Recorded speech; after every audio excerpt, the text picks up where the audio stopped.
The Other Side is taking a one-week break. We're back Friday, October 4 with new content. Until then, enjoy this clip. So, Julian Assange is finally free. He struck a plea deal with the United States and pled guilty to a charge of conspiring to obtain and disclose national defense information after publishing national security documents relating to the Iraq and Afghanistan wars via WikiLeaks in 2010. For that, he was sentenced to 5 years in prison and then released immediately because of time already served in the UK. Now, many see Assange as a hero of journalism and the free press. We've probably all seen the shocking video leaked to WikiLeaks by Bradley Manning, who now likes to be called Chelsea Manning. It was horrific stuff, showing the battlefield killing of civilians by US forces from an Apache helicopter. 2 journalists employed by the global news agency Reuters were killed. The US military apparently mistaking their camera equipment for weapons. I'm going to show you that video now. A warning, you will see dead bodies, but the point of actual killing we've edited out of this version. Yeah. Hotel 26, Crazy Horse 18. We'll call Freak Change by Charlie Mike Bravo. They're 1 o'clock. Haven't seen anything since then. Just by your element, you got about 4 Humvees out along this. You're clear. All right, firing. Here, when the stage line Let me know when you have it. We'll shoot. Light them all up. 202 traffic, 260. Come on, fire. All I gotta do is pick up a weapon. It's Bushmaster 7, go ahead. Roger, we have a black SUV or a bongo truck. Bushmaster 7, Roger. This is Bushmaster 7, Roger, engage. 1-8, gauge. Clear. Come on. 311. 20.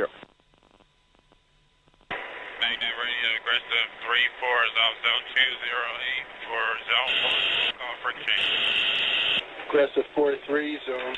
Correction, aggressive 34. Back at the 2 civilian kids to Rusty. They're going to have the IPs link up with us over here, break. Radio aggressive 34. And IPs will take them up to a local hospital, over. Oh, it's their fault for bringing their kids to a battle. That's right.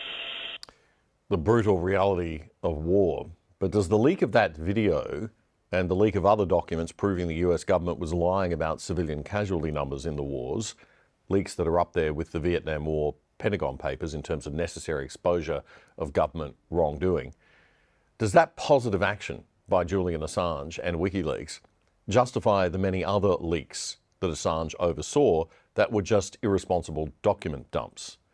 The publishing of troves of sensitive intel documents that put people's lives at risk and compromised our soldiers and local intel sources in these wars. People vehemently disagree on whether he's a hero or a villain for those reasons. And the best debate of the week on this point, I think, was on the Piers Morgan Uncensored show. Well, the two sides couldn't be clearer. There's an obvious tension between the journalistic duty to publish all truths and the responsibility of the people charged with keeping us safe, including the men and women who fight to do so. But saying the words national security doesn't give anybody, however powerful, the right to behave with impunity. There was a long tradition of holding those powerful people to account. The Pentagon Papers in the 70s exposed crimes in the Vietnam War and were fated for their impact and bravery. The sorry saga of Julian Assange may already be enough of a deterrent to prevent anyone doing it again. But is that a good thing? Indeed, it is not. But neither is putting people's lives at risk by not doing proper journalism and checking what you're publishing before you publish it. Michael Schellenberger is an independent journalist best known for his work in exposing the Twitter files. He put the hero side of the argument. Unfortunately, it's not a huge victory for the First Amendment. As you mentioned, in 1971, the U.S. Supreme Court made very clear that the publisher of leaked documents are protected in our First Amendment rights to publish those documents. The person that leaks them is not. Obviously, they're constrained by U.S. laws, and understandably, the person that leaked the documents to Julian Assange was prosecuted and served a sentence. But I think this is a very chilling case on the rights of journalists, and we've seen that Pentagon Papers principle be challenged, be under attack in recent years, including around the election of Joe Biden in 2020. So my concern is that this still sends a potentially chilling effect, given how severe the punishment was of Julian Assange, but obviously a really wonderful day for him and his family. Michael Schellenberger speaking to Piers Morgan Uncensored there. Ben Ferguson is a talk show host and a podcaster with a very big following in the US. He put the villain side of the argument. And there's a difference between the Pentagon Papers and what Assange has done. And I'll give you a perfect example of that. He knew that he was putting lives at risk when he decided to release the Afghan diary, which was those, including some even in the Taliban, that were working with the UK and the United States of America. And he knew when he put those names out there that they were going to be hunted down by the Taliban and they were going to be brutally murdered. And many of them were. Many of their families were tortured. Many of their children were tortured. Many of them were beheaded. So when you try to convince me that he is a journalist, no, he's not. He didn't act responsibly. Could you make the argument that there were some things within what he put out there on the internet that maybe could have been in the category of the Pentagon Papers? Absolutely. But when you start going out there and publishing the names of individuals and sources that are giving information about a terrorist organization to the U.S. and other countries, you cross a line there that has nothing to do with journalism. And those people, many of them were viciously murdered, including children. And so I don't feel sorry for him. I think he should still be in jail. I'm not celebrating this day. It puts national security at risk all over the world, because now the question you have to ask is, if you are an informant, if you're trying to help stop World War III, if you're know information within Al-Qaeda or ISIS-K, and you work with people around the world, are you going to be outed? And if you're outed, are they going to hunt you down, your children down, and murder them in front of you? That is what he was a part of, and you can't rewrite that aspect of history. But Assange's lawyer and WikiLeaks said this week that nobody died as a result of the publishing of the information.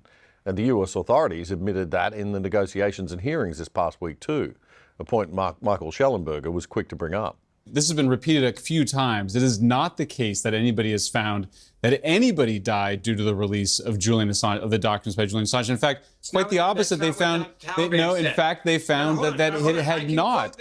Even Joe Biden. Let me finish. Allow me to finish. Okay, let me finish, and I'll come back to you. Even President Biden had admitted that it had not resulted in any deaths or any sacrificing of national security. Now, on the issue of asking for documents, I think it is important for investigative journalists to know that they can't solicit information from their whistleblowers. You have to be very disciplined about this. Anybody who's a working journalist and has spoken to their lawyer about this knows they need to be careful. And we also need to be careful not to redact the information before we release it. I agree there was some carelessness there. However, the punishment was far more severe than any misdeeds here. Again, nobody was harmed. No national security was undermined by this. It is true.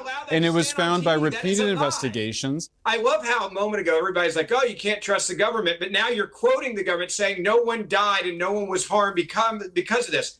That is total crap. I will quote now for you the Taliban spokesman who said, we're studying the report when the report came out. He then said, after the files were released to the public in the summer of 2010, quote, we knew about the spies and we are working to find them. We will be investigating through our own secret service whether the people mentioned are spies or working with the U.S. and if they are U.S. spies, quote, then we know how to punish them. Fast forward. They then put executions online and then said that they had actually killed people on their websites, on Twitter back then before it was X, saying that they had hunted down the people working with the spies. You're repeating Taliban propaganda. You're literally repeating Taliban propaganda at this moment. You're spreading Taliban disinformation. Let me ask you this seriously, because I'm not dumb enough to buy what you're saying right now. Do you actually believe the Taliban wouldn't go out and kill people that were working with the United States of America? Are you that dumb as a journalist to believe the Taliban doesn't kill and behead people that betray them? Like, give me a break. Why are you spreading Taliban misinformation? You're participating in the Taliban's propaganda information. Nothing you said proves what you claim it proves. In fact, the U.S. government has itself admitted that it did not result in the deaths of any American soldiers or undermine American national security. Defending Assange and journalists. It's not journalistic integrity, by the way, to go out there and to put everything on the internet when someone sends it to you, which is what he did. An actual journalist who has integrity. I agree that he should have redacted some of that information. That's a separate issue. Out there. But you say, oh, you're a journalist, you can do no wrong. Hang on. I don't trust Ben, the Taliban, I trust Joe Biden. Ben? Okay, so some serious disagreement there over whether people actually did get killed by what Assange did. My position is this. Does it matter if they did or didn't? Isn't the real issue that they could have been? It disturbs me greatly that we're mixing up two different things here. The very right and good and correct work that Assange did in publishing some of the Manning material. and the very bad thing that he did in just data dumping classified intelligence. Look, I'm as suspicious as anyone of the power of intelligence agencies. I think that they are a bit out of control at the moment, and like most bureaucrats, are not being accountable to the elected officials and the people that they're supposed to serve.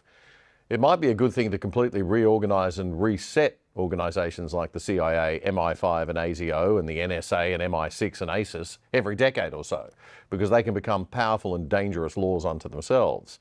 But it's also true that we need intelligence organisations as part of our defence against foreign hostile actors.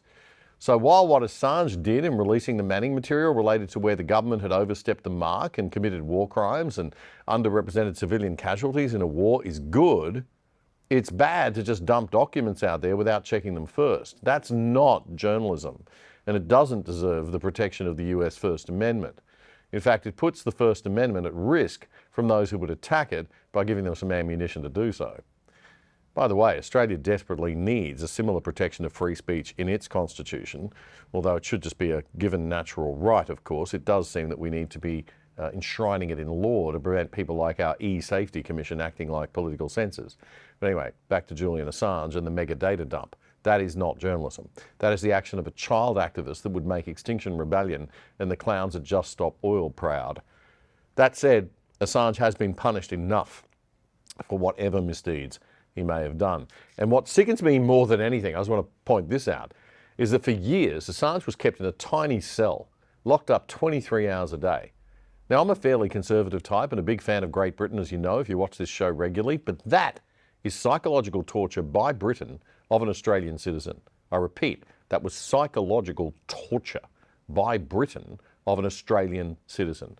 And we let it happen with little fuss, and it was completely unnecessary.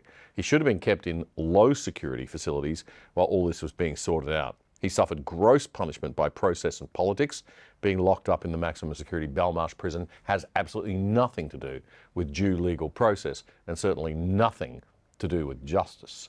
So you can argue what you like about Assange's wrongdoing, nothing excuses that nonsense from the British authorities. And it's a national disgrace that falls firmly at the feet of our two biggest allies, the UK and the US. Did you know that for every 2 to 3 teachers in Australia working hard in classrooms across the country, there is one taxpayer-funded bureaucrat sitting behind a desk doing admin and making and enforcing rules and regulations that make those teachers' jobs even harder? That's right, one bureaucrat for every 2 to 3 frontline teachers. That's how bloated our public service has become. But you'll never hear about it from the regular teachers' unions because they also represent many of those public servants. So says the leading alternative teachers' union in Australia, the TPAA. If you're a teacher, it's time to change to a union that will not only look after you without using your money to support the Labor Party, but which is taking on the government education system to sidestep those bureaucrats and use the savings to pay all teachers 25% more. The current waste must stop. All the red tape doesn't just suck up resources and time, it actually takes the teachers away from teaching our kids, and it wastes their time filling in crazy paperwork for meddling bureaucrats. So join the union that will actually stand up against big bloated government. Join the TPAA, the Teachers Professional Association of Australia. To find out more, just Google TPAA. The TPAA's fees are half the price because none of your money goes to any political party. And as an Other Side viewer, if you use our special code OTHERSIDE1 when you sign up, you'll get a further $100 off your first year's fees as a rebate on your first payments. Go to tpaa.redunion.com.au, tpaa.redunion.com.au to sign up now for a better union and support the Other Side too by supporting our sponsors. Thank you, teachers, you legends. If you like that clip, there's more where that came from in our full show, The Other Side. You can watch it right here, the latest episode. And please subscribe to our channel by pressing the subscribe button right here or down here. And remember to click that notification bell too. It all helps. Join us and become part of The Other Side.